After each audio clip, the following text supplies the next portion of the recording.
Empecemos. En la primera lección veremos los pasos generales para realizar una estimación y programación. Luego nos enfocamos en los datos necesarios y su calidad. Si estos son defectuosos, echamos mano de algunas técnicas para corregirlos. En la segunda lección veremos los métodos utilizados para estimar o proyectar los datos en el futuro. Utilizaremos el promedio o la regresión lineal con algunas variaciones sencillas. Lección 1. Datos para la estimación del consumo. Todo ejercicio de estimación y programación tiene 4 etapas que debe recorrer inevitablemente. La primera consiste en analizar los datos y corregirlos si producto del análisis se detectan inconsistencias. Esta información pueden ser datos de consumos, de casos o de atenciones. Este paso es indispensable. Con la información confiable, recién podemos pasar a realizar estimaciones, es decir, determinar la demanda que se espera en el futuro utilizando el promedio o una regresión lineal. Si utiliza datos de casos o atenciones esperadas, se requiere un paso adicional para convertir estos valores en cantidades de medicamentos. Más adelante vemos esto con más detalle.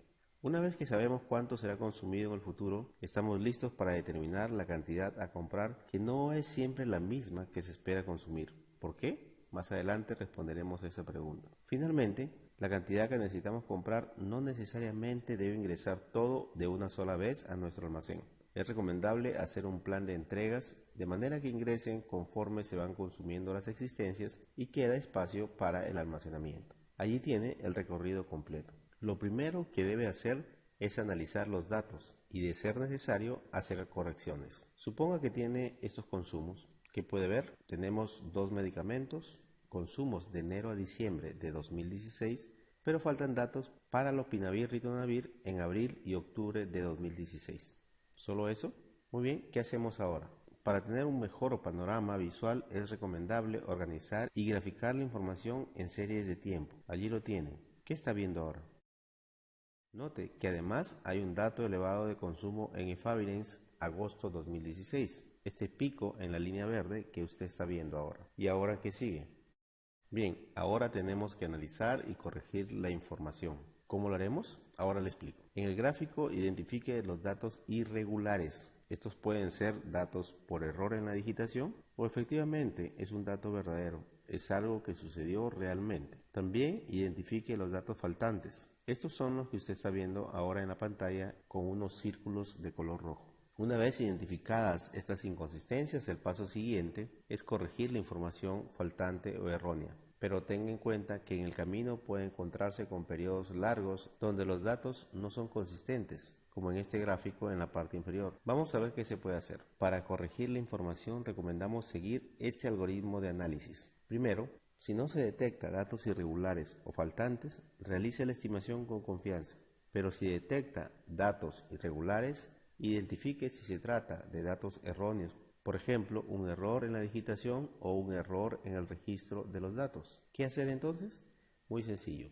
Vaya a la fuente, tome nota del dato correcto y modifique el dato en su tabla. Y listo. Pero, ¿qué hacer si efectivamente es un dato real? Es decir, se presentó realmente este consumo muy elevado. Sugerimos que identifique la razón por la que se presentó este consumo. Tal vez se trata de un producto que se venció y fue registrado como un consumo. Tal vez el producto se traspasó a otro establecimiento y se registró también como un consumo. O tal vez hubo una epidemia y se incrementó el uso de estos productos para este episodio inesperado. Si alguna de estas fue la razón, lo mejor es eliminar este dato y tratarlo como información faltante. Si del análisis vemos datos faltantes, lo recomendable es completar esos datos. Pero, ¿cómo hacerlo? Se lo explico en un momento. Si se trata de un dato irregular que fue consignado por error, dijimos antes que la solución es ir a la fuente y tomar el dato correcto, que en el gráfico que usted está viendo es el dato de color rojo. Al reemplazarlo, la gráfica cambiará y se vuelve más uniforme. Bien, ahora veamos qué hacer con los otros 2 casos. ¿Qué pasa si tenemos un dato irregular que es verdadero? Como mencionamos antes, eliminamos este dato que está observado y se convierte en información faltante. Entonces vamos a tener que tratarlo como si se tratase de un dato que no existe. ¿Y cómo completamos la información faltante? Ahora se lo explico. Esta técnica aplica para casos en los que falta uno o más datos no consecutivos, como en el ejemplo, pero funciona bien si faltan hasta 3 datos consecutivos. Veamos el primero. La técnica es muy sencilla. Tome el promedio de los datos adyacentes y listo. En el ejemplo, los valores de la tabla en color rojo son el promedio de los datos que están a ambos lados. Y en el gráfico son los puntos de color rojo. Después de hacer esta corrección, usted puede proseguir con la estimación. Ahora vamos a suponer que faltan 3 datos consecutivos, como lo que ve en esta gráfica. Mencionamos antes que se puede utilizar la misma técnica, es decir, el promedio de los datos adyacentes, y listo. El promedio son los valores que están en color rojo y en el gráfico los valores que están dentro del círculo rojo. Así de sencillo.